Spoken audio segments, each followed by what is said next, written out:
Escola Sabatina começou, me encontrarei com meu Jesus. Olá, tudo bem? Vamos para mais uma lição da Escola Sabatina. Já estamos na lição 11 e essa semana estudamos sobre a apostasia e intercessão. O verso para memorizar se encontra em Êxodo, capítulo 32, verso 31 e 32, que diz: Moisés voltou ao Senhor e disse: o povo cometeu grande pecado, fazendo para si deuses de ouro. Agora, pois, perdoa-lhe o pecado, ou se não, peço-te que me risques do livro que escreveste. Moisés se ausentou do acampamento de Israel por 40 dias. E o que aconteceu? O povo se afastou e adorou a um ídolo, um bezerro de ouro. Depois de tantos sinais e milagres, como o povo de Israel pôde fazer isso? A gente poderia aqui dar inúmeras ideias sobre isso. O povo se esqueceu do milagre, o povo foi ingrato, o povo deixou de crer, foi a liderança fracassada ali de Arão, que não teve pulso para conduzir ao povo. Nós poderíamos citar várias coisas, mas vamos continuar estudando ao longo da semana e identificar os erros, do povo que levou eles a se afastarem e algo tão profundo e tão difícil que é a idolatria. Em 40 dias eles já estavam adorando outro Deus, um ídolo no lugar de Deus. Domingo vai falar sobre liderança fracassada. Deus chamou Moisés para passar com ele 40 dias e 40 noites. Para Moisés, pode ter sido um tempo curto, mas pareceu longo demais para o povo. O líder humano estava ausente e as pessoas ficaram desorientadas, impacientes e inseguras. Queriam ter alguém visível que as guiasse, semelhante aos deuses que tinham visto durante a vida de idolatria no Egito. Lembre-se, o povo já passou por um período de idolatria na terra do Egito. Então, quando eles foram libertos, do Egito, ainda toda essa questão de idolatria ainda estava no seu coração. Eles não estavam vendo ali Moisés fisicamente, pronto, bastou para que eles começassem a se enfraquecer e desejar novamente a idolatria que eles conheciam do Egito. E Arão não esteve à altura da situação. Ele falhou em aproveitar o momento e fazer o que era certo. Em vez de confiar no Senhor, ele cedeu à pressão das pessoas. O povo exigiu o inimaginável. Levante-se, faça para nós deuses que vão adiante de nós. E o que Arão fez? Concordou com isso. O povo voluntariamente deu o ouro para fazer o ídolo. E Arão não apenas deixou de impedir, mas também convidou as pessoas a doar. Arão fabricou o falso Deus. Olha só que interessante e profundo isso, né? Não somente Arão ali permitiu toda aquela ação, quanto ele próprio fabricou o Deus falso ali, o bezerro de ouro.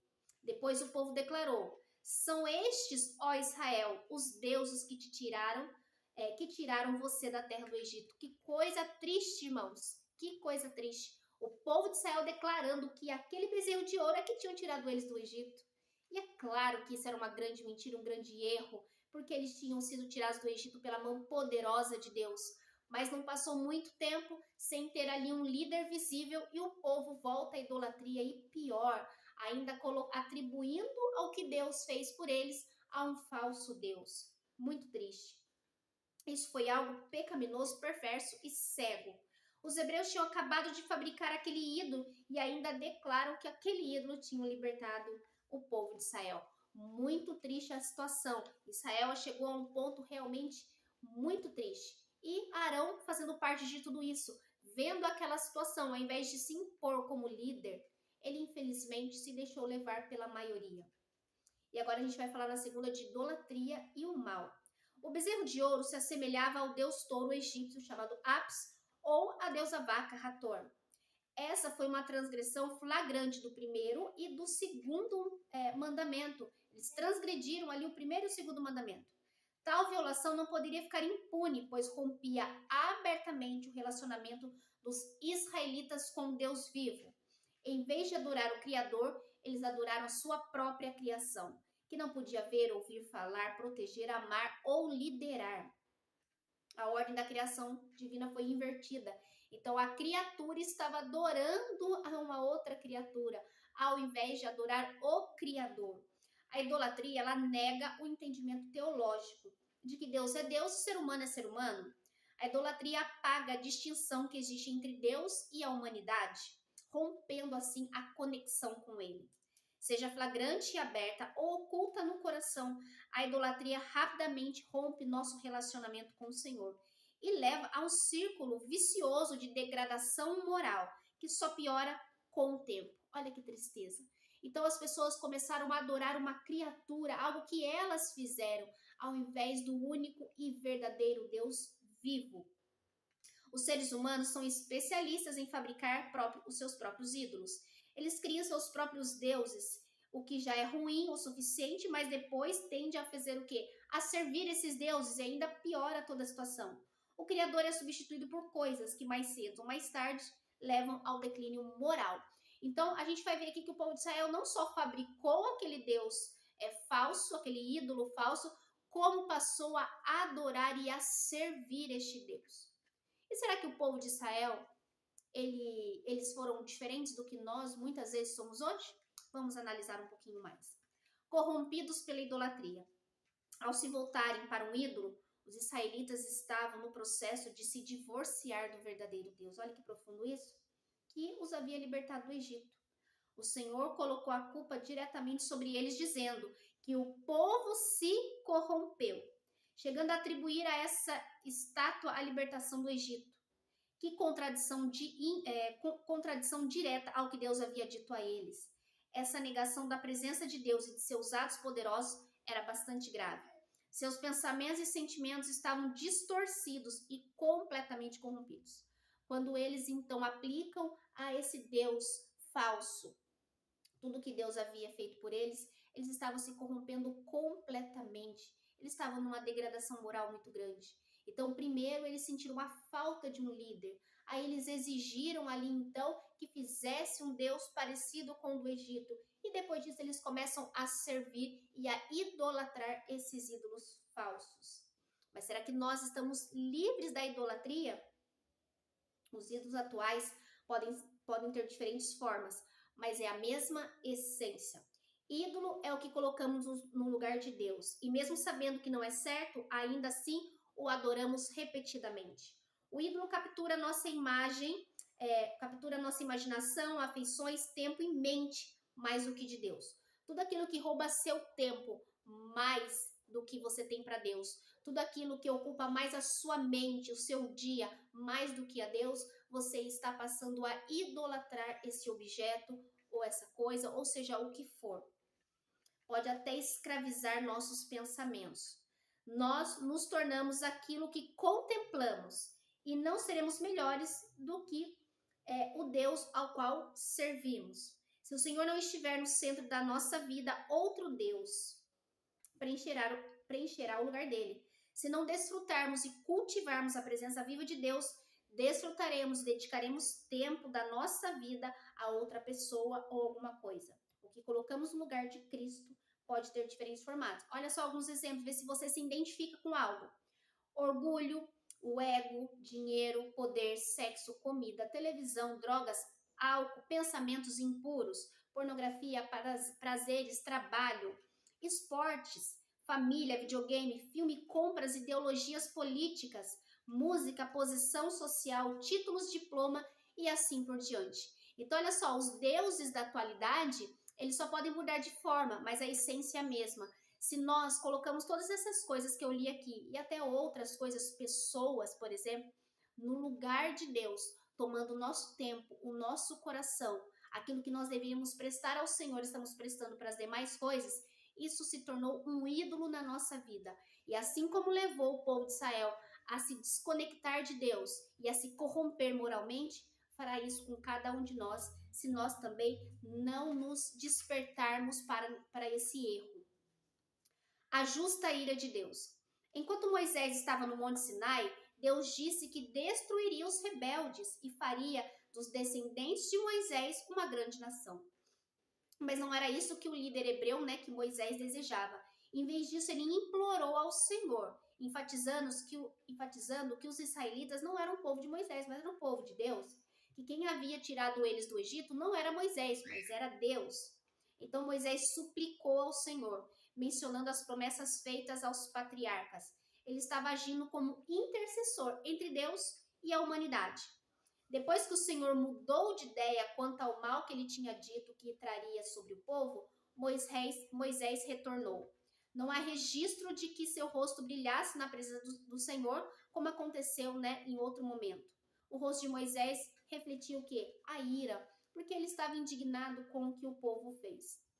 Logo que se aproximou do arraial e viu o bezerro de ouro e as danças, Moisés ficou muito irado. O que ele fez? Ele arremessou as tábuas do mandamento, a lei que Deus tinha dado, e quebrou-as ao pé do monte. Quebrar as tábuas que continham o decálogo era um sinal externo da violação do seu conteúdo. Deus não repreendeu Moisés por isso, e mais tarde ordenou que Moisés separasse mais 2 pedras que o próprio Deus iria reescrever estes mandamentos. Moisés repreendeu severamente, severamente Arão por ter se rendido às exigências do povo. E olha só o que Arão disse, Ele tentou se justificar, culpando as pessoas e também atribuindo o ídolo a artes mágicas, Dizendo que ele lançou o ouro no fogo e de forma mágica o bezerro reapareceu. Ou seja, ele estava tentando ali justificar o seu erro, encobrir o seu erro, dando uma desculpa, ao invés de realmente reconhecer que ele foi fraco naquele momento, que ele deveria ter tomado uma posição firme ao lado de Deus.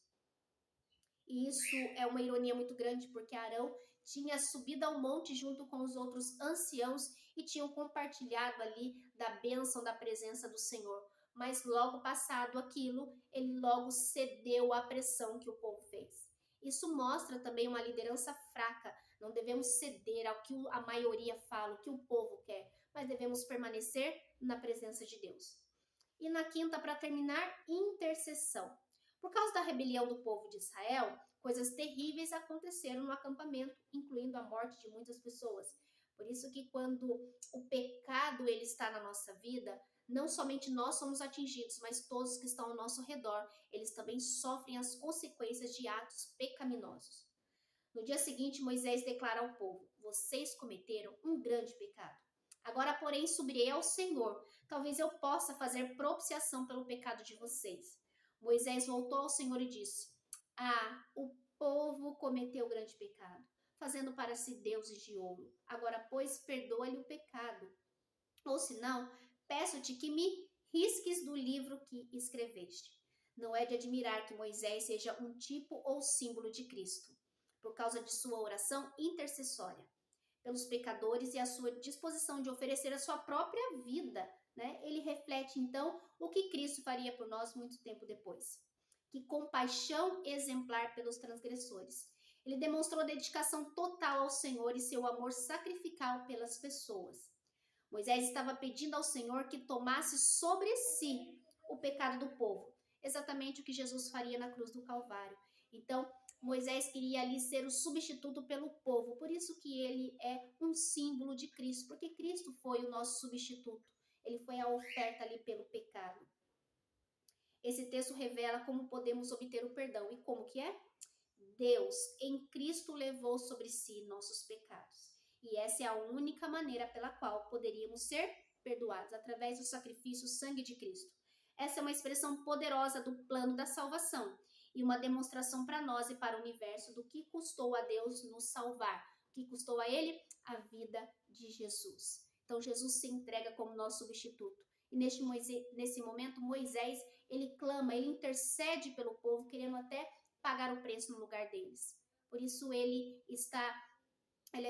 é um exemplo, de um tipo de Cristo, porque ele queria fazer o que Jesus fez por nós. E isso é muito interessante, muito profundo, o amor que Moisés tinha pelo povo. E essa semana nós estudamos, então, momentos muito difíceis que o povo de Israel passou. Mas serve para refletirmos na nossa vida, se nós não estamos colocando outras coisas, outras pessoas no lugar de Deus. Se não está roubando o tempo que é para Deus. Se o nosso coração não está voltado para essas coisas passageiras, ao invés de Deus ser o centro da nossa vida. Que possamos analisar o nosso coração, permitir a influência do Espírito Santo para tocar em nós, para corrigirmos o que for necessário. Porque se Deus está falando conosco, é porque Ele quer que a gente corrija o nosso erro e volte para a presença dEle. Amém? Vamos orar? Senhor amado Deus, querido e santo Pai, louvado e santificado seja o teu nome, Senhor. Te agradecemos, ó Pai, por mais uma lição, aonde ali a gente pôde analisar e identificar erros do povo de Israel, mas que não são diferentes dos nossos, Senhor. Talvez os nossos ídolos atuais sejam em formatos diferentes, mas se tem tomado o nosso tempo, nosso coração, nossos pensamentos, eles estão ocupando um lugar que pertence somente a Ti. Perdoa-nos, Senhor. Nos ajude a analisar o nosso coração e tirar tudo aquilo que impede a nossa comunhão total contigo. Continue trabalhando no nosso coração, Senhor. É o que te pedimos e te agradecemos em nome de Jesus. Que Deus abençoe a mim e a você a fazer essa autorreflexão para que nada ocupe o lugar de Deus em nossa vida. Amém? Então, até a próxima lição, se Deus quiser.